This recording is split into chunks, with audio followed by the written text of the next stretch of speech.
School season वापस आना और लंच बॉक्स की थोड़ी सी टेंशन होना उन मदर्स के लिए तो ज़रूरी है जिनके बच्चे खाने में बहुत चूजी हैं। तो आज का व्लॉग होने वाला है बहुत ही मज़े का, क्योंकि मैं आज बहुत मज़े की और इजी सी रेसिपीज शेयर करूंगी मदर्स के साथ, और साथ में करेंगे हम थोड़ी सी इंटरेस्टिंग और बच्चों की favourite stationery shopping. School open होने पर एक तरफ तो बच्चों को बहुत ज़्यादा एक्साइटमेंट होती है कि वो अपने फ्रेंड से मिलेंगे और नई नई स्टेशनरी और चीज़ें होंगी और अपने टीचर से मिल सकेंगे, तो वहीं पर मदर्स भी बड़ा सुख का सांस लेती हैं बियॉन्ड द जोक। तो चलिए स्टार्ट करते हैं आज का व्लॉग। सबसे पहले तो मैं गई थी स्टेशनरी की शॉपिंग के लिए, क्योंकि छुट्टियां खत्म होते ही मेरी कोशिश ये होती है कि बच्चों को पाउच, लंच बॉक्स, बॉटल्स या इस तरह की जो भी चीज़ें नेसेसरी हैं वो नई लेके दी जाएं, ताकि एक एक्साइटमेंट का लेवल अलग से हो। और नॉर्मली मैं सेशन स्टार्ट होने पर तो इतनी नहीं शॉपिंग करती जितनी मैं छुट्टियों के फौरन बाद के टाइम में करती हूँ। एक तो डील्स और डिस्काउंट्स बहुत अच्छे होते हैं और दूसरा चीज़ें बहुत ज़्यादा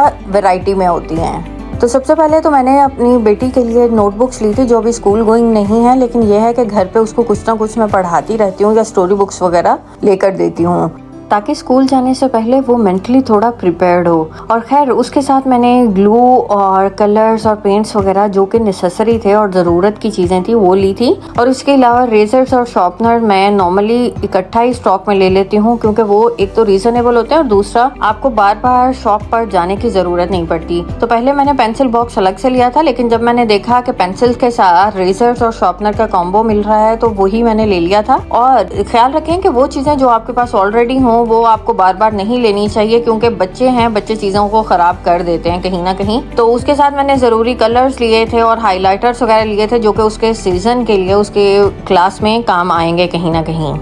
तो अब बारी थी लंच बॉक्स के साथ साथ वाटर बॉटल लेने की। वाटर बॉटल यहाँ पर सारी प्लास्टिक या ग्लास की थी, जो कि मुझे कुछ खास पसंद नहीं आई थी। I was planning to buy from somewhere else. तो मैंने यहाँ पर लंच बॉक्स की बड़ी अच्छी वैरायटी थी और सबसे बढ़कर प्राइस बहुत रीजनेबल थी। तो मैं प्रेफर कर रही होती हूँ जिसका इनर स्टील का हो और रिमूवेबल हो तो वही लूँ। तो यहाँ पर मुझे बड़ी अच्छी वैरायटी में मिल गया था और काफ़ी सारी ऑप्शंस थी जिनमें से आप सिलेक्ट ईजिली कर सकते हो।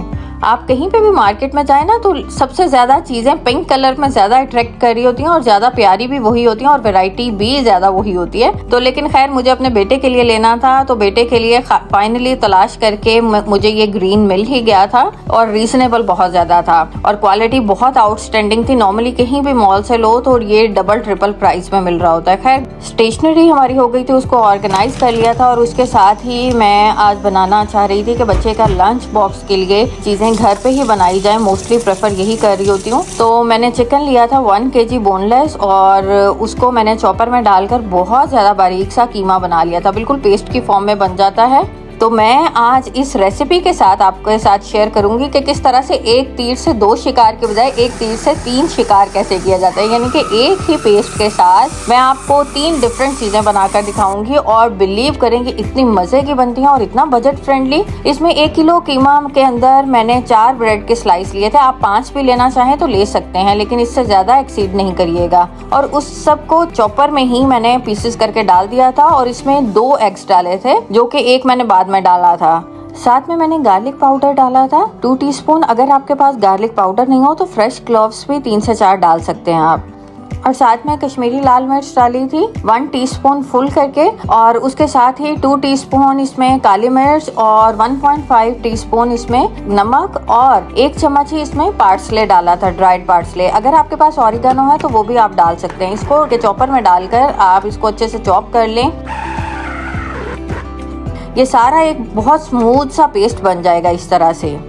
इसके साथ ही आपने इसको किसी बॉल में निकालकर फ्रिज में आधे से पौने घंटे के लिए रख देना है। इस तरह से ये थोड़ा सेट हो जाएगा और इससे नगेट्स बनाना बहुत आसान होंगे। तो उसके बाद हाथों को ग्रीस करके आप इसको नगेट्स की शेप दे सकते हैं इजीली। और ये बिलीव करें बाजार से भी बहुत ज्यादा अच्छे बनते हैं और बहुत रीजनेबल और इकोनॉमिकल बनते हैं। और दूसरा हाइजीन वाइज भी आपके लिए ज्यादा बेहतर होते हैं। बाजार में पता नहीं कौन कौन सी इंग्रेडिएंट्स या सॉल्ट डाले जाते हैं इसको स्टोर करने के लिए, तो इससे बेहतर यही होता है कि आप घर में थोड़ा सा टाइम निकालें। बिलीव करें मैंने ये सारी डिफरेंट चीजें बनाई थी और मुझे आधा घंटा से ज्यादा नहीं लगा था। 30 to 35 मिनट्स मैक्सिमम लगते हैं। इस तरह से आप नगेट्स को किस तरह भी शेप में जो आप रैंडम बनाते हैं वो बना सकते हैं। और इसके लिए बेहतर होगा कि आप इस बॉल का एग्जैक्ट साइज मेजर करने के लिए और सारे नगेट्स एक ही साइज के बनाने के लिए किसी भी मेजरमेंट स्पून से वो मिक्सचर निकाल कर हाथ पर डाल लें। तो इस तरह से साइज भी डिफरेंट नहीं होएगा और ये बहुत जल्दी से झटपट से बन जाते हैं। और मैंने इसी तरीके से सारे नगेट्स बना लिए थे और अब इसके ऊपर शीट लगाते हुए मैं इसको डोनट की शेप देने वाली थी। और ये भी सेम उसी तरह से थोड़ा सा साइज या उस बॉल का साइज थोड़ा सा बड़ा रख लें, तो उसके अंदर फिंगर से सुराख कर लें तो एक डोनट की शेप आ जाती है। इस तरह से बच्चों के लिए खाने में भी इंटरेस्टिंग लगता है। चीज एक ही हो, उसको डिफरेंट तरीके से सर्व किया जाए या प्रेजेंट किया जाए तो बच्चों को वही चीजें, वही टेस्ट इंटरेस्टिंग लगने लगता है। इसी तरीके से सारे मैंने चिकन डोनट्स बना लिए थे और मेरा ख्याल है सारी मदर्स ही ऐसी ट्रिकी होती हैं कि वो एक ही चीज को डिफरेंट वेज में प्रेजेंट कर सकती हैं। तो अब ये मिक्सचर रह गया था, यानी कि 1/3 रह गया था, तो मैंने चीज के 2 स्लाइसेस लिए थे इसी तरीके से, जो कि हमारे घरों में नॉर्मली होते हैं। छोटी सी चिकन की बॉल बनाई थी, उसको इस तरह से टैप करके पतला कर लेना है और उसके अंदर चीज का एक छोटा सा हिस्सा काट कर डाल लेना है और उसको राउंड बॉल की शेप दे लेना है। तो ये चीज बन गई थी हमारी चिकन चीज बॉल। और बिलीव करें ये इतनी मजे की लगती हैं और इतनी झटपट से डिफरेंट रेसिपी बन जाती है और बच्चों को स्पेशली चीज फ्लेवर बहुत पसंद होता है और मेरे भी बच्चे बहुत ज्यादा पसंद कर रहे थे। दे वर इन लव विद दैट। और देखें कितनी जल्दी से ये सारी की सारी चिकन बॉल्स बन गई थी। अब इनको क्या करना है कि फ्रीजर में 15 to 20 मिनट्स के लिए रख लेना है और उतनी देर में हम इनकी फाइनल कोटिंग के लिए चीजें प्रिपेयर कर लेंगे, जिसमें मैदा है, ब्रेड क्रम्स हैं और 2 एग्स लिए थे मैंने, उनको अच्छे से बीट करके रख लिया था। और कोटिंग का वही मेथड मैं आपके साथ शेयर करूंगी जो कि बाजार के नगेट्स या बॉल्स के साथ किया जाता है। तो सबसे पहले हमने चिकन बॉल्स को लिया था, उसको पहले मैदे में अच्छे से कोट करेंगे, फिर एग में अच्छे से कोट करेंगे और उसके बाद फाइनल कोटिंग उसकी ब्रेड क्रम्स के साथ होगी। और मैदे में कोट करने की रीज़न एक ये है कि इससे आपके नगेट्स या चिकन बॉल्स हैं वो थोड़ा टाइट रहती हैं, नरम नहीं पड़ती और ब्रेड क्रम्स की वजह से क्रिस्पी हो जाता है और एग उन सब की बाइंडिंग के लिए ज़रूरी होता है। तो खैर इस तरीके से इसी 3 स्टेप्स को फॉलो करते हुए हम इन सारी चिकन बॉल्स को कोट कर लेंगे और ये बहुत जल्दी से कोटिंग हो जाती है सारी। और अब जबकि ये सारी बॉल्स अच्छे तरीके से कोट हो चुकी थी, इन पर क्रम्स भी लग चुके थे, तो इनको मैं फ्रीजर में रख दूंगी। और उसके साथ ही अब चिकन डोनट्स की तरफ आ जाएंगे। उनको भी सेम प्रोसीजर में, यानी कि सबसे पहले मैदा में कोट करेंगे, उसके बाद एग में और उसके बाद अच्छे तरीके से ब्रेड क्रम्स में कोट कर देंगे। कोटिंग का मेथड सबके लिए सेम ही होगा और इसी तरीके से चिकन नगेट्स को भी हम अच्छे तरीके से कोट कर लेंगे।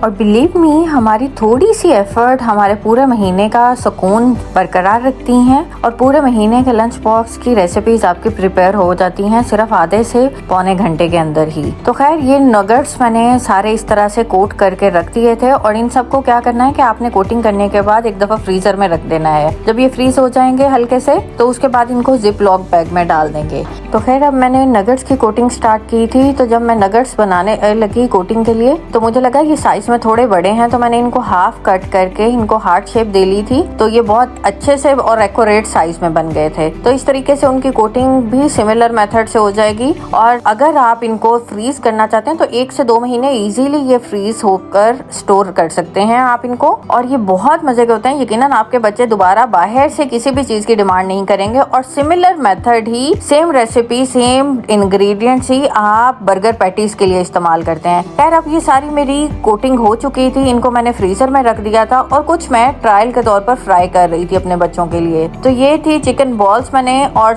थोड़ा सा 1 से 2 नगेट्स और साथ ही 1 चिकन डोनट भी किया था। तो ये मेरे बच्चों को बहुत पसंद आए थे and they were saying even कि हम दोबारा से मार्केट से कभी भी नहीं मंगवाएंगे, मामा you are a great chef. तो बच्चों से ये थोड़ी सी तारीफ मिल जाए, थोड़ी सी अप्रिसिएशन मिल जाए तो माएँ वैसे ही फूली नहीं समाती। और मेरा ख्याल है जब आप एक माँ बन जाते हो तो आपके बच्चों की पसंद नापसंद, उनकी हैबिट्स आपके लिए बहुत ज़्यादा मैटर करती हैं। और अब मेरे नगेट्स और चिकन बॉल्स दोनों साइड से अच्छे तरीके से फ्राई हो चुके थे और ये सर्व करने के लिए रेडी थे। और मैं आपको दिखाऊंगी कि किस तरह से ये बहुत ज़्यादा क्रिस्पी और बहुत ज़्यादा टेस्टी बने थे, बिल्कुल बाजार की तरह से ही, as you can hear the sound. और आप देख सकते हैं ये अंदर से भी फुल्ली कुक था, बिल्कुल नॉर्मल नगेट्स की तरह से जैसे हम बाजार से लेते हैं, सेम वही टेक्सचर था। और अब बारी थी चिकन बॉल को टेस्ट करने की।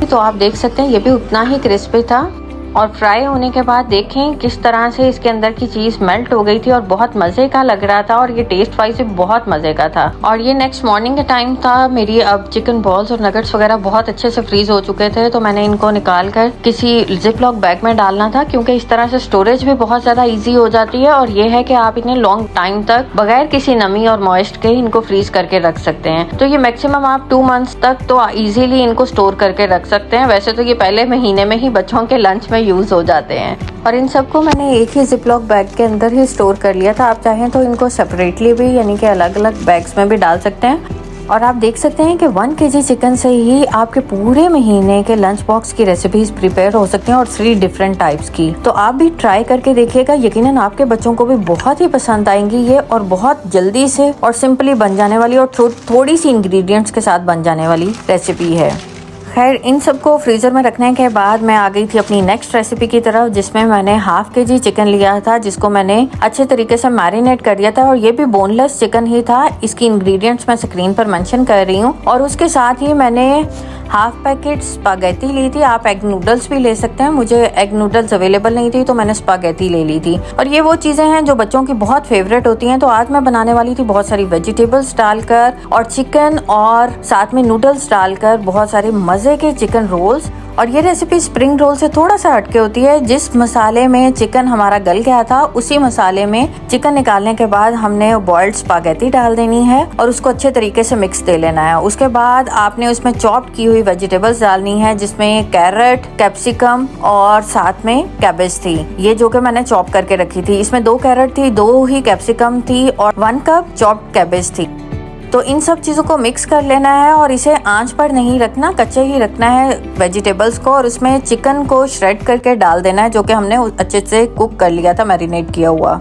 और इस सबको अच्छे तरीके से मिक्स करने के बाद इसमें हम थोड़ा सा चिली सॉस यानी कि रेड हॉट सॉस डाल देंगे और थोड़ा सा हमने सोया सॉस डालकर अच्छे तरीके से मिक्स कर लेना है। और ये हो गया है हमारा मिक्सचर रेडी स्प्रिंग रोल्स के लिए। तो इसके लिए मैंने शीट्स ली थी, यहाँ से इजीली मिल जाती हैं और ये कहीं से भी मिल जाती हैं, चाहे वो आप इनसाइड यूएई हो या कहीं भी हो। उसके साथ मैंने 2 अंडे विस्क करके अच्छे तरीके से रख लिए थे। अब मैंने इनको शीट्स को निकालूंगी और इन शीट्स को रैप करने का भी इजी तरीका बताऊंगी। बहुत झटपट से ये हो जाते हैं। इसमें 1 से 1.5 चम्मच के बराबर आपने मिक्सचर डालना है और शीट को इस तरीके से फोल्ड करना है दोनों साइड से और इसको एग के साथ बंद कर देंगे और ये बहुत जल्दी से रैप हो जाते हैं। और ये वही रोल हैं जो बहुत महंगे दामों में हमें बाहर से मिलते हैं और जो कि इतने अच्छी क्वालिटी के भी नहीं होते और बहुत ज्यादा महंगे पड़ते हैं। तो अगर आप गेस्ट के लिए भी बनाना चाहते हैं या बच्चों की छुट्टियों के लंच बॉक्स के अलावा भी, तब भी ये बहुत मजे की रेसिपी है और बहुत ही डिफरेंट है स्प्रिंग रोल से। और ये टेस्ट में भी बहुत ज़्यादा मज़े के होते हैं और थोड़ा सा टेस्ट डिफरेंट होता है as for the spring rolls. और मेरा ख्याल है मैं स्प्रिंग रोल्स के बजाय यही हमेशा प्रेफर करती हूँ। और ये मेरी सिस्टर बनाया करती थी हमारे लिए, तो तब भी हम बहुत ज़्यादा शौक से खाते थे और अब मेरे बच्चे बहुत ज़्यादा शौक से खाते हैं। तो आप भी ट्राई करके देखिएगा। और इसी तरीके से सारे रोल्स को बहुत झटपट से हम रैप कर सकते हैं। स्टार्टिंग में स्पीड थोड़ी सी स्लो लगती है, लेकिन जैसे जैसे आप बनाते चले जाते हो तो उसी तरीके से आपकी स्पीड भी बहुत ज़्यादा बढ़ जाती है। और इनको भी आप इजीली 2 महीने के लिए स्टोर करके रख सकते हैं फ्रीजर में। और ये तो थे फ्राई होने के बाद, जो कि मेरे बच्चों को भी बहुत पसंद आए थे। होपिंग आपको भी बहुत पसंद आएंगे। Don't forget to like, share and subscribe if you like this video.